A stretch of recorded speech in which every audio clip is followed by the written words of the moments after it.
Cover करायचा आत्तापासून तर मतदान होईपर्यंत मतपेटीवर नेईपर्यंत या 60 लोकांची तुम्ही कॉन्टॅक्ट मध्ये राहायचं. आणि त्या 60 मध्ये पण किती मयत आहे, किती मुलींची लग्न होऊन स्थळांतर झालेले आहे आणि किती बोगस मध्ये याचाही त्या 5 जणांना किंवा त्या 3 जणांना किंवा त्या 2 जणांना अभ्यास करणं गरजेचं आहे. आतापासूनच शहर प्रमुख आणि तालुका प्रमुख आणि तुमची पूर्ण टीम आतापासून कामाला लागा. प्रत्येक एका पानावर मागून करून 60 मतांमध्ये 1 2 3 ते 5 लोकांची नेमणूक करा. आपल्याकडे शिवसेनेची फौज खूप मोठी आहे, त्यांना तोच काम द्या. बाकीचा त्यांना सांगा तुम्ही वाड्यामध्ये कुठे फिरायची गरज नाही. तुम्ही या एका पानावर 60 मतदारांच्या कॉन्टॅक्ट मध्ये राहायचा. तो एक मतदार त्या लोकांनी एक तो व्हॉट्सअप ग्रुप तयार करायचा 60 लोकांचा. रोज सकाळी त्याच्यावर आपला उमेदवार जो आपण नेमणूक करणार आहोत त्या उमेदवार तो कसा आहे, का त्याला निवडून दिला पाहिजे आणि त्याला निवडून दिल्याचं कारण काय. 25 वर्ष आपण ही सत्ता ज्या वाडा नगर पंचायत मध्ये भोगलेले आपण विकास कामं केलेले आहेत, ही कामं त्या व्हॉट्सअपवर फक्त आली पाहिजे. गुड मॉर्निंग गुड नाईट हे कामं नको. हे जर तुम्ही केलं तर नक्कीच मला 100% खात्री आहे की आपला एकही उमेदवार पडणार नाही आणि नगर अध्यक्ष पुन्हा एकदा इतिहास घडणार आहे की जोपर्यंत नगर पंचायत वाढणार आहे तोपर्यंत आपला शिवसेनेचा भगवा फडकत राहील. हा इतिहास आपल्याला जिवंत ठेवा. मित्रांनो, आपल्याला खोटं काहीच सांगायची गरज नाही. जे सत्य आहे ते सांगा. आज तुम्ही जर विचार केला तर मला ऑल महाराष्ट्रामध्ये एक अशी शाळा दाखवा का त्या शाळेमध्ये एका इयत्तेला म्हणजे पहिली असेल, दुसरी असेल, 8वी पर्यंत असेल वर्ग, तर एका 8वीच्या वर्गाला पकडा किंवा 6वीच्या पकडा किंवा 4थीच्या पकडा किंवा दुसरीच्या पकडा, त्या जर वर्गाला जर 2 शिक्षक पाहिजे असतील किंवा पूर्ण शाळेला जर 10 शिक्षक पाहिजे असतील तर त्या शाळेमध्ये आताही तुम्ही जाऊन बघितलं तर 6 शिक्षक, 5 शिक्षक, 7 शिक्षक म्हणजे पूर्ण शिक्षकही नाही. म्हणजे आज जर आपण बघितलं आपण सुशिक्षित व्हायला पाहिजे, सुशिक्षित व्हायला पाहिजे, कसं होणार सुशिक्षित. आणि आपण काय सांगतो की जिल्हा परिषदच्या शासनाच्या शाळेत आपला विद्यार्थी शिकला पाहिजे. आज आपल्या शाळेत ज्या शासनाच्या ज्या शाळा आहेत, जिल्हा परिषदच्या शाळा आहेत, त्या शाळेमध्ये शिक्षकच नसतील तर पालक मुलांना पाठवतील कसे. म्हणून ह्या गोष्टी आता लोकांपर्यंत पोहोचणं गरजेचं आहे. महिला भगिनींना मी विनंती करेन कारण तुमच्याकडे खूप मोठी ताकद आहे. पुरुष माणूस हा दरवाजापर्यंत जाऊ शकतो, हॉलपर्यंत जाऊ शकतो, बसून त्यांना विनंती करू शकतोय, परंतु महिला ही पूर्ण त्या किचन पर्यंत जाऊ शकते आणि त्या महिलेला समजून सांगू शकते. तर हा गॅसचा बाटला 2014 पूर्वी कितीला होता.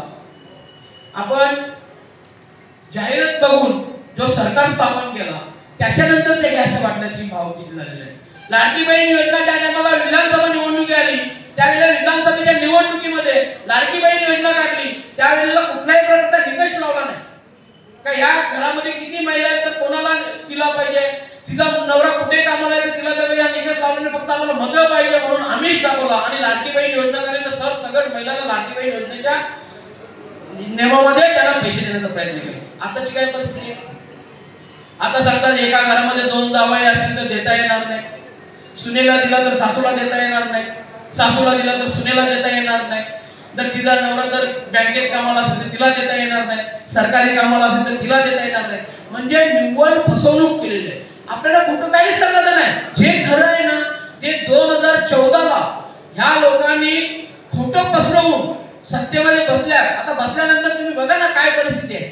मतदार यायला तर तुमच्यापर्यंत मला माहित नाही तुमच्या मतदार यायचं काय गोळ आहे, परंतु राहुल गांधींनी ज्या टायमाला मतदार यायचा घोळ उघड केल्यानंतर आज महाराष्ट्रामध्ये त्या पद्धतीने कामाला लागल्यानंतर आदित्य साहेबांनी त्याच पद्धतीने काम चालू केलेलं आहे. एका मतदारसंघामध्ये असा घोळ आहे. आता मी आजच साहेबांशी बोललो ना, काय बोललो साहेब, काय तुमच्याशी बोललो की आमच्या भागामध्ये एका गावामध्ये 233 घर नंबर, किती मतदान असू शकते एका घरामध्ये, 10 मतदान, 20 मतदान, 30 मतदान. एका घरामध्ये 233 घर नंबर मध्ये 286 मतदान. सांगा म्हणजे किती यांच्याकडे ते बोलतात नाही का सत्ता यांच्याकडे असल्यामुळे आज गरिबाची किंमत राहिलेली आहे, मतदाराची किंमत राहिलेली आहे. उद्या ते काही करणार नाही. तुम्हाला मी आणखीन एक अनुभव सांगतोय. ज्या वेळेला बॉम्बस्फोट झाल्यानंतर ताज हॉटेलमध्ये आपल्या महाराष्ट्राचे मुख्यमंत्री विलासराव देशमुख साहेब पाहणी करायला गेले, त्यावेळेला त्यांच्या बरोबर एक डायरेक्टर गेला होता, रामगोपाल वर्मा. बरोबर आठवण आहे का तुम्हाला. रामगोपाल वर्मा नावाचे डायरेक्टर गेले होते. ते काय आतंकवादी होते का त्या पाकिस्तान मध्ये आले होते का रामगोपाल वर्मा. फक्त तो डायरेक्टर होता आणि त्याला आपले मुख्यमंत्री घेऊन गेले म्हणून त्या दहशत होती. परंतु आता काही घडते, कोणी काही करते, परंतु कुठल्याही प्रकारची दहशत या नेते मंडळीवर राहिलेली नाही. म्हणून विनंती करतोय, ही वेळ एवढी चांगलेली आहे ना, या वेळेचा संधीचा सोना करून घ्या. कारण लोक आजही उद्धव साहेबांकडे आशेने पाहतात. आजही उद्धव साहेबांकडे या नजरेने पाहतात. तुम्ही जर बघत असाल, आता मराठवाडा विदर्भामध्ये उद्धव साहेबांचा दौरा चालू आहे. प्रत्येक ठिकाणी माझा शेतकरी उद्धव साहेबांची वाट बघत बसलेला आहे आणि त्यांच्या व्यथा उद्धव साहेबांना सांगते.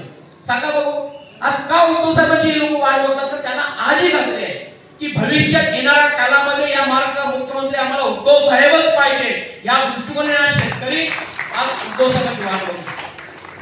आज उद्धव साहेब गेल्यानंतर सांगतात की मी या महाराष्ट्र शासनाकडे ज्या पद्धतीने शेतकऱ्यांचे जो नुकसान भरपाई झालेली आहे, ज्या पद्धतीने अवकाळी पावसामुळे माझा शेतकरी हवालदिल झालेले आहे, यांना नुकसान भरपाई मिळाली पाहिजे. परंतु आपला महाराष्ट्र शासन किंवा हा मिंदे आणि बीजेपी सरकार कुठल्याही प्रकारचा या शेतकऱ्यांवर लक्ष केंद्रित करत नाही. त्या दिवशी आपल्या या वाडा तालुक्यामधून राजभाऊंचा प्रवेश होता.